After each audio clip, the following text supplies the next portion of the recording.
Salam, masih ada yang mau bersaksi lagi? Ya, sebelum kita mendengarkan firman Tuhan, seperti biasa, sebuah lagu dari kami. Semua karena Yesus.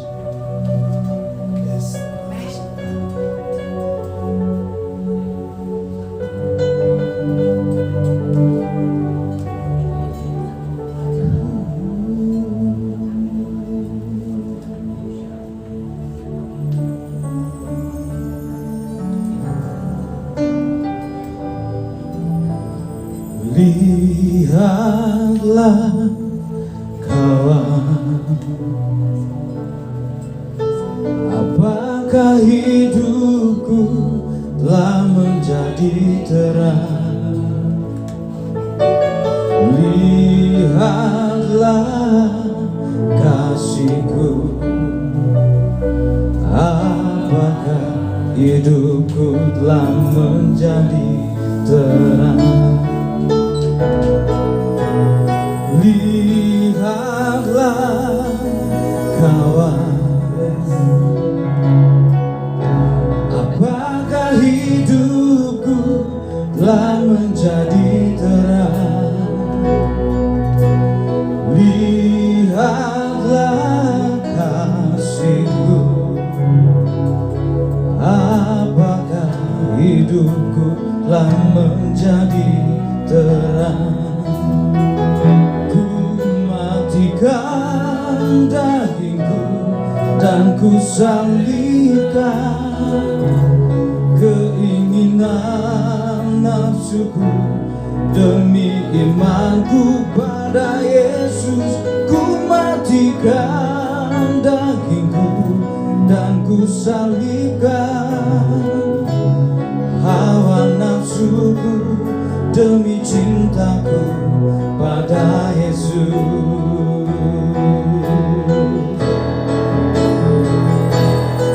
Buatlah aku tak berdaya akan dosa. Buatlah aku bermegah dalam salib-Mu. Buatlah aku mengerti artinya hidup. Ingin ku cari keselamatan jiwaku,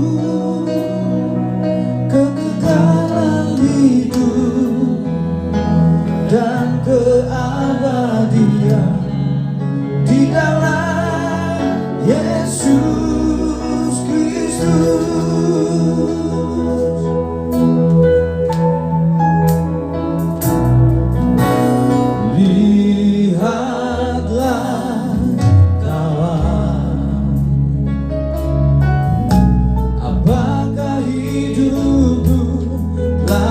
Jadi terang.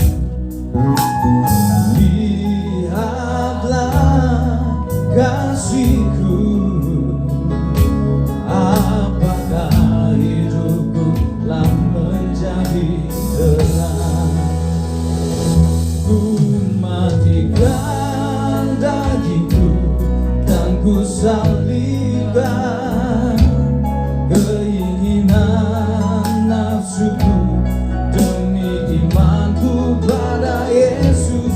Ku matikan dagingku dan ku salibkan hawa nafsuku demi cintaku pada Yesus. Buatlah aku tak berdaya akan dosa. Bermegah dalam salib-Mu. Buatlah aku mengerti artinya hidup. Ingin ku cari keselamatan jiwaku, kekekalan hidup dan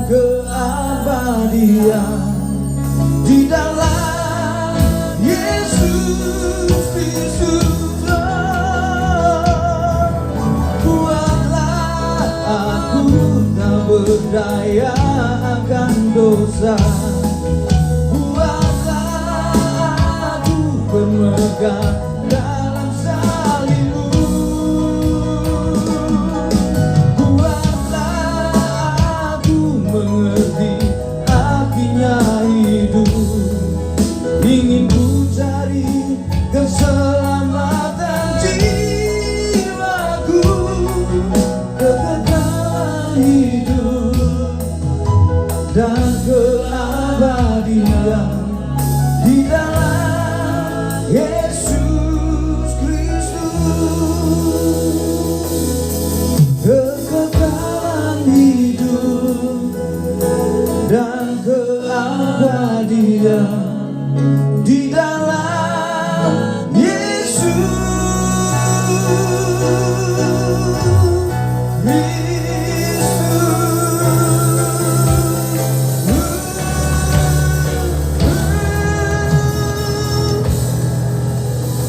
Mari kita mendengarkan firman Tuhan. Puji Tuhan, kita akan siapkan diri kita untuk hadapan Tuhan. Saya undang Pak Juli, ya, evangelis kita dari Thailand. Nepal.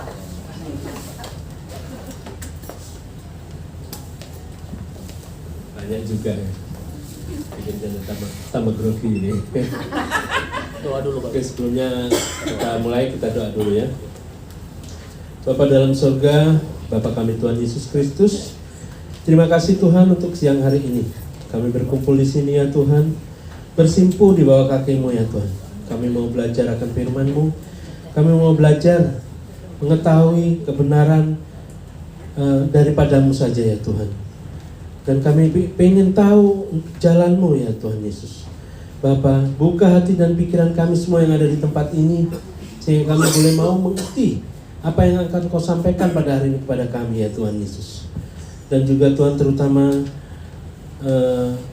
Tuhan boleh pakai hamba-Mu yang sangat jauh dari sempurna ini ya Tuhan. Pakai mulut hamba, pikiran hamba, seluruh tubuh hamba ya Tuhan yang tidak sempurna ini ya Tuhan.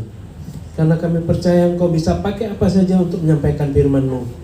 Tuhan, kami siap mendengarkan firman-Mu pada siang hari ini, dan kami siap mendengarkan firman-Mu. Dalam nama Tuhan Yesus Kristus kami berdoa dan mengucap syukur. Haleluya. Amin. Shalom. Terima kasih sebelumnya saya mengucapkan syukur kepada Tuhan Yesus Kristus karena melalui TB ini saya boleh masih diberi kesempatan untuk menyampaikan firman Tuhan, untuk sharing di atas mimbar. Gitu ya. Jadi mohon maaf kalau misalnya ada salah-salah kata. Saya memang tidak pandai untuk merangkai kata mungkin ya, seperti hamba-hamba Tuhan yang lain.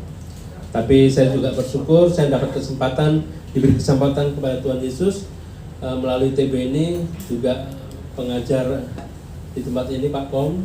Saya juga banyak menerima pengajaran yang sebelumnya belum saya terima. Baik, langsung saja. Tapi sebelum saya masuk ke tema saya ada iklan lewat ini ya.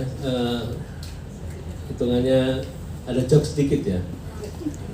Saya mau ada pertanyaan. Pulau di Indonesia ini, ada kepulauan di Indonesia, salah satu provinsi di Indonesia yang masuk dalam Alkitab. Ada yang sudah tahu? Ada dalam Alkitab loh kepulauan kita, provinsi kita ini. Papua. Ada di Alkitab, ayatnya di mana? Ada ayatnya nih. Enggak, ini langsung nyebut provinsinya. Ada yang tahu? Pak Kom ini tahu nih paling. Sudah baca yang lontok. Ada yang tahu yang lain selain Pak Kom? Coba jadi tolong dibukakan Mazmur 69 ayat 20. Mazmur 69 ayat 20. Kita baca sama-sama ya.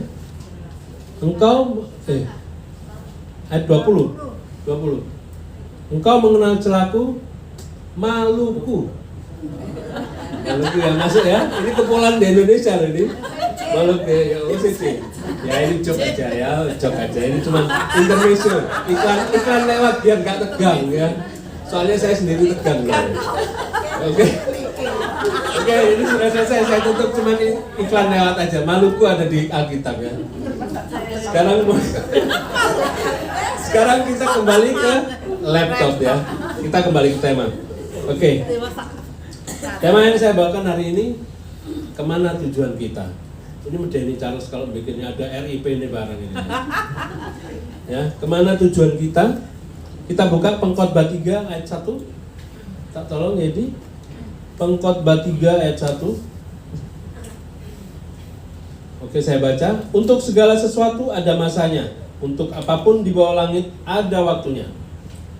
Ya, sebelum saya teruskan, ini sharing saya mungkin ringan-ringan aja dulu ya. Ringan-ringan, nggak seberat, nanti yang berat dilanjutkan pengajarnya ya. Ini ringan-ringan, ayat-ayatnya juga mungkin sudah sering kita buka. Tapi saya yakin meskipun sering kita buka, kita mungkin nggak akan melakukan, belum bisa melakukan ya. Saya yakin itu. Pengkhotbah 3, untuk segala sesuatu ada masanya, untuk di bawah langit ada waktunya. Jadi Bapak Ibu yang terkasih dalam Tuhan, kita nggak perlu takut. Semua itu ada masanya, ada expirednya, ada masa berlakunya. Bahkan masalah pun yang Bapak Ibu misalnya kita alami, saya deh punya masalah, saya pasti melewatinya nanti itu. Pasti ada masanya untuk melewatinya. Mau itu melewatinya lebih hancur atau ya apa, pokoknya pasti melewatinya. Ya toh? Loh, tapi kan di dunia sementara, dunia ini hanya sementara, enggak apa-apa. Lanjut kedua, ayat yang kedua. Ada waktu lahir, ada waktu untuk lahir, ada waktu untuk meninggal. Ada waktu untuk menanam, ada waktu untuk mencabut yang ditanam. Yang saya garis bawahi di sini adalah ada yang lahir, juga ada yang mati. Jadi ya, yang seperti yang saya bilang tadi, di dunia ini kita ada masa berlakunya, ada expirednya, seperti masalah tadi. Demikian juga usia manusia, ada expirednya, ada akhirnya. Ya, jadi sampai kapan kita bertahan di dunia ini, hidup di dunia ini? Pasti ada titiknya, ujungnya. Setelah waktu itu datang, kemana tujuan kita? Kemana yang akan kita tuju? Ada dua tempat loh yang kita bisa tuju. Dua tempat sama-sama kekalnya. Satu kehidupan kekal, satunya penghakiman kekal. Mau pilih mana Bapak Ibu? Mau yang hidup kekal atau yang penghakiman kekal? Kalau saya pilih yang pulang kampung ke tempat saya asal. Gak nyambung ya dengan pilihan tadi ya. Ayo kita sambungkan. Bapak Ibu juga nggak pengen pulang kampung. Kita semua punya pulang kita punya kampung asal kita berada, kita punya loh. Ya, kampung halaman kita punya loh. Coba kita buka di Ibrani 11. Ibrani 11. Kita semua punya kampung halaman ya. Semua punya. Ibrani 11 ayat yang ke-13 sampai 15. Saya pakai ngerepek ya, maklum ya. Oke, saya baca ya. Dalam iman mereka semua ini telah mati sebagai orang-orang yang tidak memperoleh apa yang dijanjikan itu, tetapi yang hanya dari jauh melihatnya dan melambai-lambai kepadanya dan mengakui bahwa mereka adalah orang asing dan pendatang di bumi ini. Ya. Sebab mereka berkata demikian menyatakan bahwa mereka dengan rindu mencari suatu tanah air. Dan kalau sekiranya dalam hal itu mereka ingat akan tanah asal yang telah mereka tinggalkan, maka mereka cukup mempunyai kesempatan untuk pulang ke situ. Jadi menurut saya ini di bumi ini kita sebagai apa tadi? Orang asing dan pendatang. Ya. Jadi dari mana asal kita? Kampung halaman kita di mana? Kita buka. Nah, kita buka di Filipi ya. Filipi 3 ayat 20. Filipi 3 ayat 20. Saya juga nggak lama-lama ini ya. Lama-lama ngeroki teman-teman. Salah semua, hilang semua nanti ya, sudah dipikir. Filipi 3 ayat 20. Nah ini dia yang tadi yang menjawab warga negara kita surga. Karena kewarga negaraan kita adalah di dalam surga. Dan dari situ juga kita menantikan Tuhan Yesus Kristus sebagai juru selamat kita. Amin ya. Jelas kita ini sungguh beruntung. Puji Tuhan, kita sangat-sangat beruntung. Kita menjadi anak-anak Allah. Kita ini termasuk anak-anak janji. Betul ya Pak Kam ya? Ada di luar sana yang bukan anak-anak janji mungkin, atau belum mengenal Kristus, jadi belum bisa disebut kewarganegaraan surga. Kasihan, kita ini puji Tuhan banget. Ya, coba kita sambungkan di Efesus 2 ayat 19. Kita ini anak-anak janji, kita puji Tuhan, sangat bersyukur. Makanya kita hidup di dunia ini bersyukur sekali kita menjadi anak-anak Allah ya. Efesus 2 ayat 19, saya baca, demikianlah kamu bukan lagi orang asing dan pendatang, melainkan kawan sewarga dari orang-orang kudus dan anggota-anggota keluarga Allah. Luar biasa, puji Tuhan. Ya, yang di Ibrani tadi kita orang asing dan pendatang, sekarang kita disebut bukan lagi orang asing dan pendatang, melainkan kawan sewarga, orang-orang kudus loh. Dan anggota-anggota keluarga Allah. Sangat puji Tuhan loh kita ini. Bersyukur sekali. Dan kalau kita sudah menjadi kewarganegaraan anggota keluarga Allah, kita boleh menagih janji. Ada janji Tuhan, satu janji Tuhan yang disampaikan Tuhan Yesus sendiri. Apa itu janjinya? Ini bukan janji-janji yang lain-lain yang untuk duniawi ya, yang untuk daging ya. Janji ini boleh kita tagih. Ini seperti yang saya kutip dari omongannya Pak Kom. Boleh kita tagih janji yang ini. Yohanes 14 1-3. Ini berkat luar biasa loh. Janji ini berkat yang paling besar juga loh. Janji ini. Oke, saya baca ya. Janganlah gelisah hatimu. Percayalah kepada Allah. Percayalah juga kepadaku. Ini siapa yang ngomong? Yesus, Tuhan kita. Bapak Ibu percaya sama Tuhan? Kalau sama manusia, kalau yang ngomong manusia bisa meleset ya janjinya. Ini Tuhan Yesus loh. Jangan gelisah, percayalah kepadaku, percayalah kepadaku juga, kepada Allah. Tuhan ngomong percaya sampai aku, masa kita nggak percaya ini Tuhan yang ngomong? Dan ayat 2-nya, di rumah Bapakku banyak tempat tinggal. Ya. Jika tidak demikian, tentu aku mengatakan kepadamu, sebab pergi ke situ untuk menyediakan tempat bagimu. Kita diberikan rumah. Tuhan yang nubakno rumah. Tuhan yang berikan rumah. Di surga lagi. Kurang apa? Puji Tuhan sekali loh. Ya. Dan apabila aku pergi itu, aku telah menyediakan tempat bagimu. Aku akan datang, ini janji Tuhannya. Aku akan datang kembali dan membawa kamu ke tempatku, supaya tempat di mana aku berada, kamu pun berada. Amin. Puji Tuhan loh. Kita bersyukur sekali nih. Janji ini yang boleh kita minta ya Pak ya. Janji ini boleh kita minta. Ini janji berkat yang paling besar. Gak berkat-berkat yang lainnya lagi. Minta mobil, minta pabrik, minta kunci sih gak jelas ya. Kunci surga. Sorry,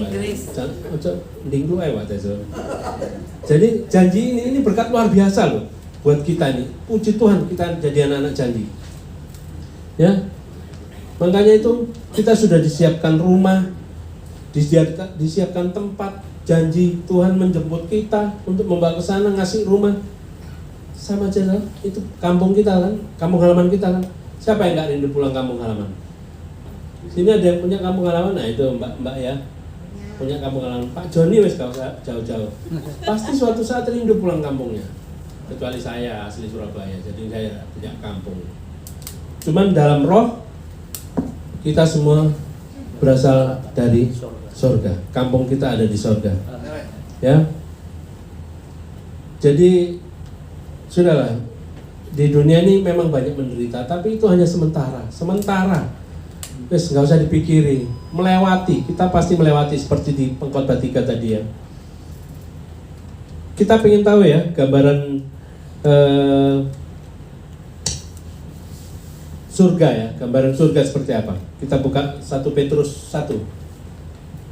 Tak tolong ya ini 1 Petrus 1 mulai ayat 4 ya, mulai ayat 4. Enak loh di kampung halaman kita ini yang dalam roh ya. Enak sekali tempatnya. Oke, mulai ayat 4 saya baca. Untuk menerima suatu bagian yang tidak dapat binasa. Loh, di sana kita sudah dapat binasa lagi. Yang tidak dapat cemar, yang tidak dapat layu, yang tersimpan di surga bagimu, yaitu kamu yang dipelihara dalam kekuatan Allah. Ya ampun, luar biasa. Karena imanmu sementara kamu menantikan keselamatan yang telah tersedia untuk dinyatakan pada zaman akhir. Bergembiralah akan hal itu. Sekalipun sekarang ini kamu seketika harus berduka cita oleh berbagai-bagai percobaan. Seperti yang saya tadi bilang, di dunia ini memang banyak masalah, banyak penderitaan, tapi itu pasti lewat. Ono masai melewati itu, ya pasti lewat, pasti. Maksud semuanya itu ialah membuktikan kemurnian imanmu yang jauh lebih tinggi nilainya daripada emas yang fana, dan yang diuji kemurniannya dengan api, sehingga kamu memperoleh puji-pujian dan kemuliaan kehormatan pada hari Yesus Kristus menyatakan dirinya. Ini firman ya Ibu, Bapak Ibu ya, percaya firman ya, Tuhan Yesus yang ngomong ya, tertulis di Alkitab ya. Ayat 8-nya ini bagus ini. Sekalipun kamu belum pernah melihat Dia, namun kamu mengasihinya, kamu percaya, iman kita ya, percaya pada Yesus. Kamu percaya kepada Dia sekalipun kamu sekarang tidak melihatnya. Sekalipun kita tidak melihatnya, kita ini sudah percaya ya. Itu puji Tuhan sekali, keuntungan bagi kita. Kamu bergembira karena sukacita yang mulia dan yang tidak terkatakan. Bayangkan, kebahagiaan yang sampai tidak bisa diungkapkan. Ini gambaran kehidupan di surga. Kita bahagianya sampai nggak bisa diomongkan, saking bahagianya. Ya, karena kamu telah mencapai tujuan imanmu, yaitu keselamatan jiwamu. Amin ya. Kita ini sampai bahagia kita ini nggak bisa terungkapkan dengan kata-kata. Saking nggak bisa dilukiskan, saking bahagianya. Ya, berkat ini yang kita kejar. Berkat ini, berkat yang di sana nanti, yang tujuan akhir kita yang kita kejar, bukan berkat yang di dunia ini. Ya memang berkat di dunia ini perlu, tapi bukan fokus itu. Fokusnya bukan itu yang kita kejar ya. Fokus yang akan datang.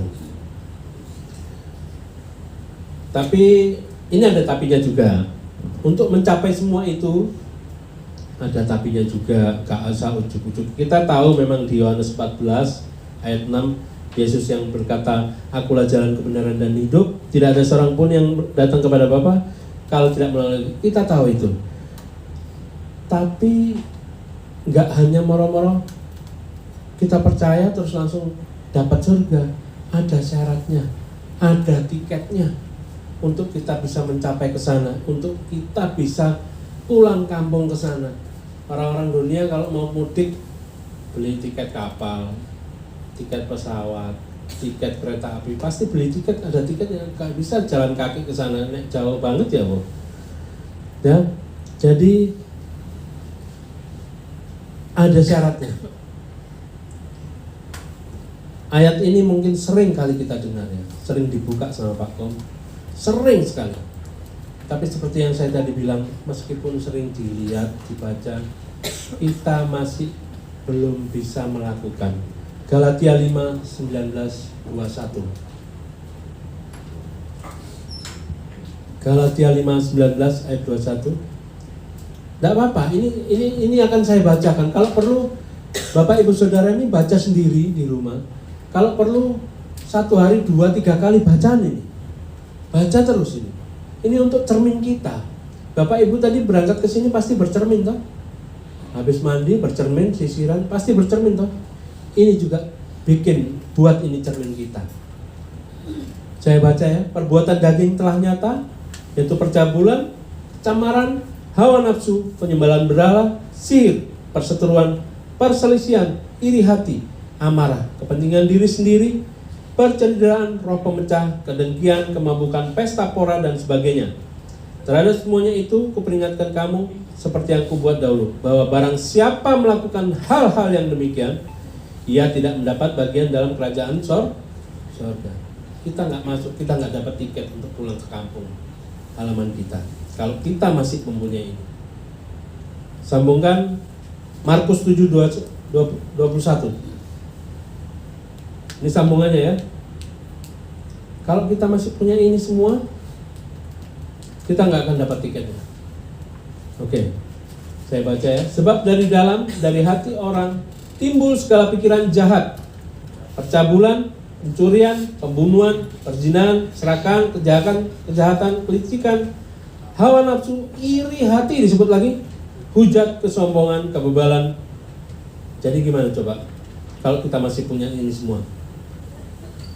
Kalau Pak Kom bilang kemarin, istilahnya dari Pak Kom, kalau timbul segala pikiran jahat, kita punya timbul dalam pikiran kita jahat ini, kita bisa disebut apa? Kalau yang ada di otak ini jahat semua, berarti kita ini siapa? Penjahat ya. Bisa disebut kasarannya bajingan. Terus bajingan tengik bisa, buka enak. Ya, jadi itu lawan kita yang ada dalam diri kita, bajingan. Kita sebut aja dari Galatia 5, 19-21 sampai Markus 7, 21, 22 ini kita sebut bajingan ya. Kita ganti ke bajingan. Kayaknya soalnya nggak tahu, saya mestinya pengen lihat sana, cuman kok membawa ke situ gitu. Arah saya ke situ tuh, nggak tahu saya ada apa ini, mungkin tuntunan Roh Kudus itu. Bajingannya siapa bisa jadi gitu. Bercanda. Ya, yang saya ambil contoh, ya. Saya juga ya. Bisa jadi. Jadi ini saya contohkan aja, saya ambil satu aja ya, biar nggak panjang-panjang waktu saya. Kita ambil yang iri hati. Ini katanya banyak yang orang bilang iri hati ini nomor 1 yang ada di dalam pikiran. Gak usah adu-aduan Joko. Dalam komunitas kita ini sekarang ini, punya ndak iri hati? Pasti saya yakin 100%, bahkan 1000% masih ada dalam lingkungan kita ini. Gak usah adu-adu, gak usah di luar. Dalam kita komunitas kita pasti ada iri hati. Ayo kita berubah, kita buang. Iri hati itu menyebabkan apa sih? Akhirnya kalau iri hati itu ngerasani orang, betul ya? Kejahatan, ya bajingan tengik tadi ya. Ini saya contohkan lebih spesifik lagi. Ada iri hati. Kalau iri hati akhirnya ngerasani. Saya contohkan gini. Ada orang A, B, dan C. A ini iri hati sama si C. Dia ngerasani nang B. Rasanya ke B. C itu loh, ini. C itu menguasai kabeh. C itu ini orangnya. C itu B. Nah, ini semua A, B, C ini bisa berdosa semua loh akhirnya. Akhirnya bisa jadi berdosa semua. Gara-gara sing A iri hati, cerita nang B, B akhirnya nyeritakno nambahe pisan. Ngomong nang C, kon mau dirasani si A. Ikut toh, akhirnya ikut rasan-rasan toh deh. Si B ikut berdosa juga toh. Dia jadi main terima aja, belum tahu kebenarannya si C ini bener ngelakoni gitu enggak. C siapa itu? C siapa? Enggak ke A, B, C. Lah double C berarti. Enggak, kita C aja. Terus kita yang di komunitas kita sendiri. Makanya yang C ini tahu-tahu diceritani si B. Akhirnya si C bilang, "Oh, ngajar itu si A itu." Wah, mak ngerasanya gak apa-apa. Ikut berdosa juga toh. Katut juga akhirnya C. Katut juga jadi amarah. Nama itu si A ngeroboh deh mbak aku ngomong-ngomong. Sebentar, saya kok paham sekali ya.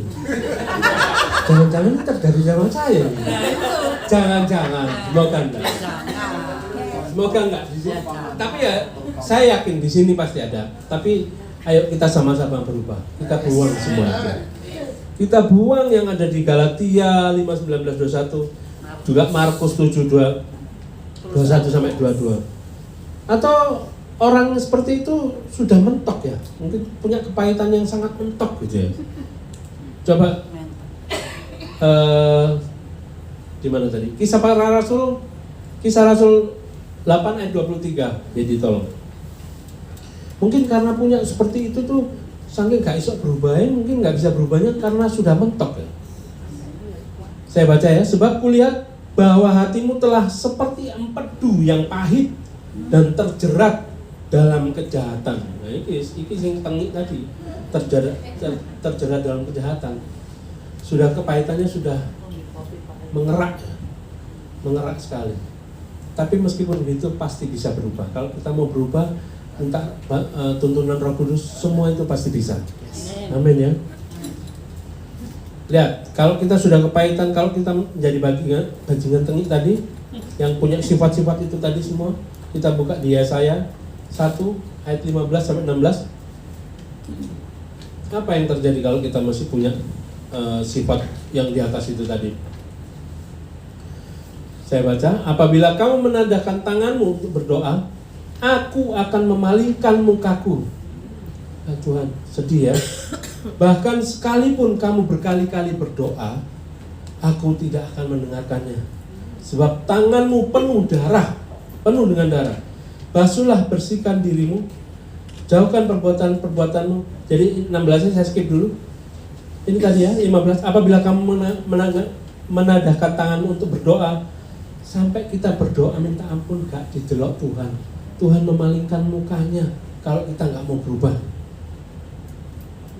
Berkali-kali kita berdoa, Tuhan gak mau mendengarkan. Sedih gak tuh?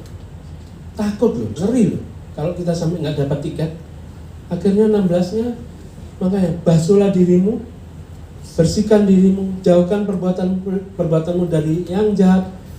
Dari depan mataku berhentilah berbuat jahat. Dengan kata lain, Tuhan suruh kita bertobat yang sungguh-sungguh. Ya, kalau Tuhan memalingkan muka, kita nggak dapat tiket pulang ke kampung kita, asal kita ke tempatnya satunya, yang penghakiman kekal. Aduh, yang ada hanya gemertakan gigi ya Pak ya, ketakutan. Ya, ayo kita berubah ya. Yang iri hati, yang buang itu semua buang. Percaya buang. Caranya gimana? Caranya gimana untuk membuang itu semua? Kolose 3 ayat 5. Kolose 3 ayat. Karena itu matikanlah dalam dirimu segala sesuatu yang duniawi, yaitu percabulan seperti yang di ayat-ayat yang tadi. Kenajisan, hawa nafsu jahat, dan juga keserakahan yang sama dengan penyembahan berhala. Gak ada cara lain kita menyalibkan keinginan daging kita, seperti visi kita tersalib bersama Kristus. Hanya itu cara kita untuk membuang semua sifat-sifat yang ada di Galatia 5:19 maupun Markus 7 ayat 21 ya. Hanya itu, salibkan daging kita, salibkan keinginan daging kita. Makanya saya tadi menyarankan baca sebagai cermin setiap hari 2 kali, tidak apa-apa. Galatia 5:19-21, Markus 7:20. Baca itu setiap hari, mungkin pagi sore atau pagi malam. Kalau sudah hafal baru enak. Kalau kita punya iri hati ataupun kita punya mau yang lainnya itu amarah atau kita jadi ingat, oh iya itu cermin kita yang dia nggak boleh dilakukan. Ya. Terus baca terus berulang-ulang, nggak apa-apa, jangan bosen. Kalau bosen berarti Anda nggak mau mengikuti ini nanti. Ya, ada 2 cermin, 3 cermin lah. Yang 2 cermin, yang satu untuk jelek, yang tidak membawa kita ke surga. Yang satu lagi cermin kita, boleh kita baca juga berulang-ulang sampai kita hafal di Galatia 5 yang 22 sampai 23-nya, yaitu buah-buah roh.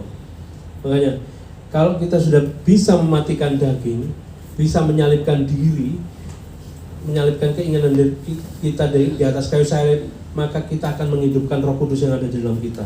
Roh Kudus kita ini akan hidup, akan menuntun kita dari semua aspek kehidupan kita, menuntun kita dalam jalan kebenaran, terus menuntun, membatasi kita. Kalau Roh Kudus itu sudah besar, api Roh Kudus sudah besar dalam diri kita, ada itu tadi semua yang roh pemecah dan selain sebagainya ditangkal sama Roh Kudus ya. Ditangkal. Otomatis kalau kita punya Galatia 5 ayat 22 sampai 23 itu apa? Saya bacakan juga lagi. Ini Bapak Ibu sering baca kok ini. Saya yakin sering baca, tapi pasti belum punya ini. Setuju ya? Belum punya pasti. Ada mungkin punya 1, 2, 3, enggak semuanya. Tetapi buah roh ialah kasih, sukacita, damai sejahtera, kesabaran, kemurahan, kebaikan, kesetiaan, kelemah lembutan, penguasaan diri. Saya ambil yang penguasaan diri ya. Contohnya yang tadi itu. Kalau kita ABC merasani tadi, yang A merasani ke B, C belum ini. Yang B tinggal gini aja. Wis, gak usah dirasani. Ayo, wis jarno ae. C kalau memang gitu biar Tuhan yang ngani. C, B pun bisa menasihati C. C, benar tak kamu kayak gitu?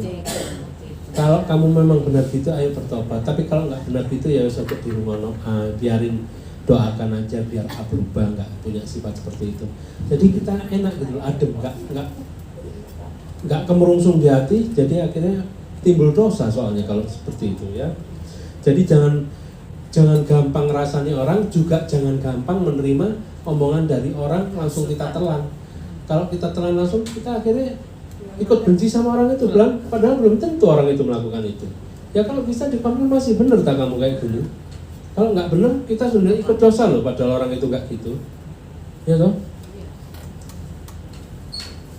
Ya, jadi seperti itu. Kita boleh baca cermin itu tadi, Galatia 5:19, 21, Markus 7, 20, sampai yang buah-buah roh, kita ini buatkan cermin. Ya, kalau kita sudah punya itu buah-buah roh, otomatis seperti yang saya bilang tadi, perbuatan-perbuatan kita pun akan menjadi baik. Memang untuk kebaikan nggak perlu diajari kalau sudah punya Roh Kudus, tapi mengingatkan bolehlah, ya, mengingatkan misalnya ke orang-orang yang belum punya. Karena memang sudah tertulis juga sih di Alkitab ya, di 2 Tesalonika 3 ayat 3, 2 Tesalonika 3 ayat 13. Ini diingatkan kok di Alkitab ya. Cuman kalau kita punya Roh Kudus, ini otomatis. Tapi boleh kita mengingatkan. 2 Tesalonika 3 ayat 13, saya baca. Dan kamu saudara-saudara jangan jemu-jemu berbuat apa yang baik. Di Galatia 6:9 juga mengingatkan agar kita tidak jemu-jemu berbuat baik. Tapi yang pasti, jika kita sudah punya Roh Kudus dan menghasilkan buah-buah yang tadi, kasih, sukacita, damai sejahtera dan lain sebagainya, sampai penguasaan diri, maka kita akan menjadi baik. Dan Tuhan suka dengan orang baik. Ya, Tuhan suka dengan orang yang baik. Bahkan Tuhan akan membangkitkan orang-orang yang baik. Contohnya di Yohanes 5, kita buka ayatnya, Yohanes 5 ayat 29. Saya agak cepat banter, lama-lama soalnya grogi ya. Biar ditambahin langsung yang berat nanti ya. Yohanes 5 ayat 29. Saya baca. Dan mereka yang telah berbuat baik akan keluar dan bangkit untuk hidup yang kekal. Tetapi mereka yang telah berbuat jahat akan bangkit untuk dihukum. Dua pilihan tadi yang dari awal saya bilang, kemana tujuan kita? Kekal yang hidup kekal, atau hukuman yang kekal. Ini ya. Jadi orang yang baik, orang yang punya Roh Kudus pasti baik, dan orang baik akan dibangkitkan sama Tuhan. Amin ya. Untuk itu setelah kita menyalakan dagangan kita ini dan kita menghidupkan Roh Kudus, otomatis kita menjadi baik. Ya, dan kalau kita sudah dibangkitkan, kita bisa pulang kampung ke kampung halaman kita. Ya, karena di surga, kampung halaman kita tadi di mana? Di surga ya. Karena di surga tidak ada lagi kesedihan. Coba kita buka Wahyu 21. Enak sekali loh di surga. Siapa yang pengen ke surga?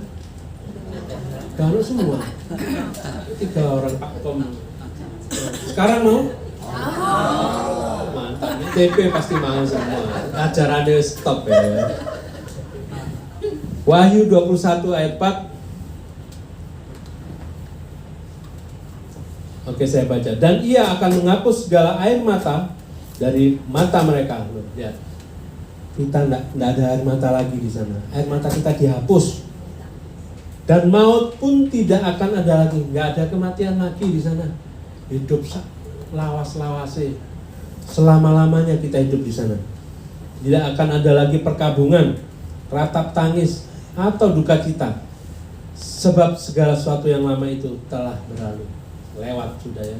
Kalau kita di surga, yang ini yang ada. Kita nggak ada air mata lagi, nggak ada kesakitan, nggak ada maut, nggak ada kematian ya.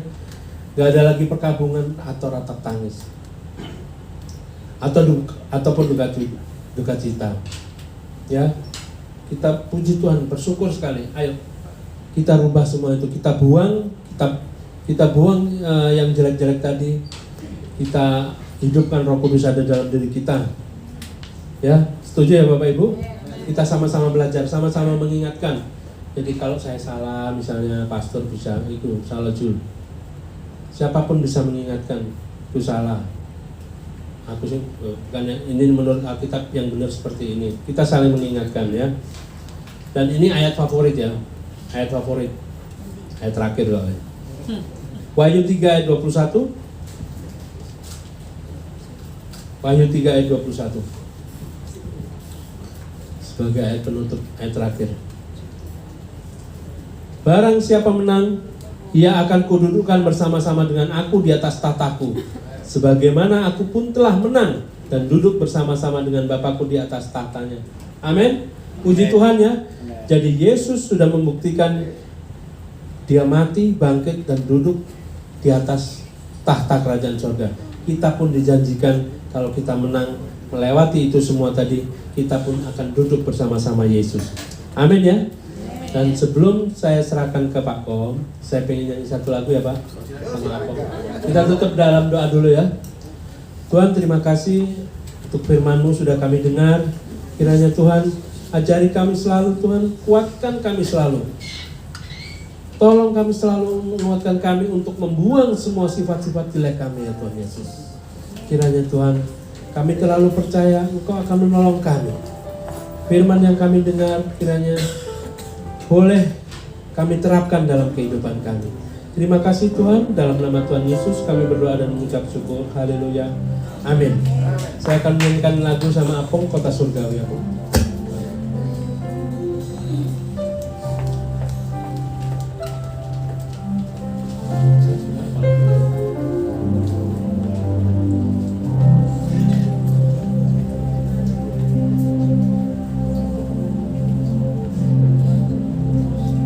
Sekian lama aku tinggal di kemah ini, sekian lama aku hidup di dunia ini.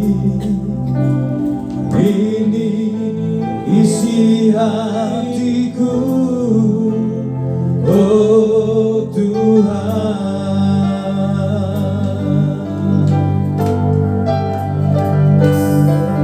Kami rindu kota asal kami.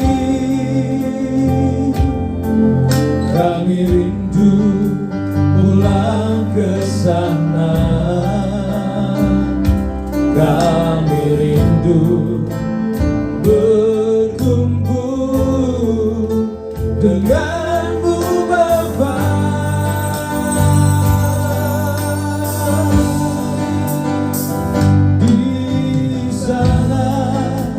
Tiada air mata, tiada kesedihan, tiada kesakitan, tiada kematian.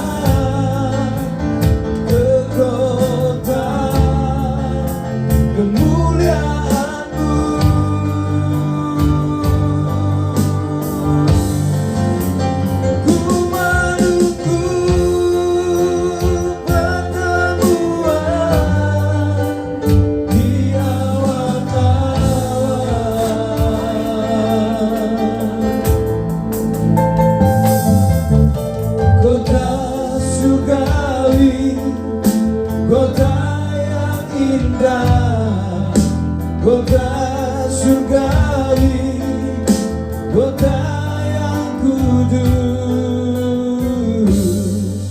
dan sukacita.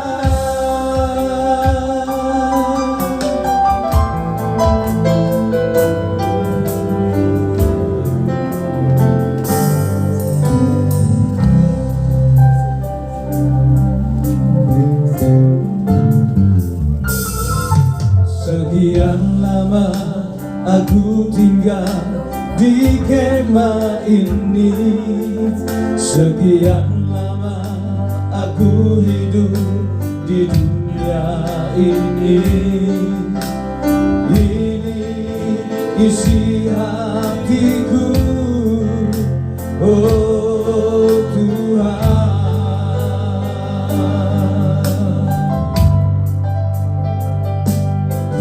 Kami rindu kota asal kami, kami rindu pulang ke sana. Kami rindu berkumpul denganmu Bapa.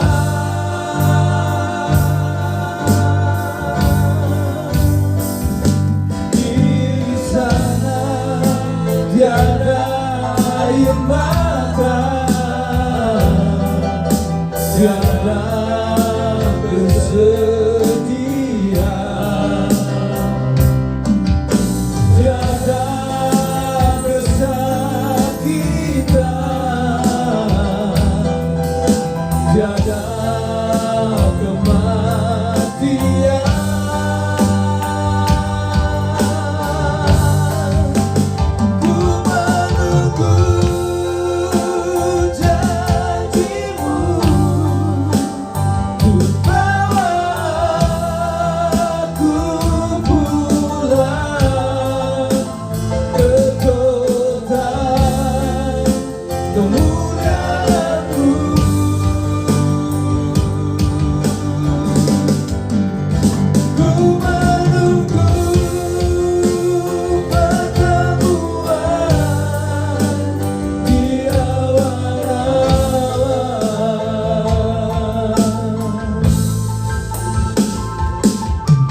Kota surgawi, kota yang indah, kota surgawi, kota yang kudus dan sukacita. Kota surgawi, kota yang indah, kota surgawi, kota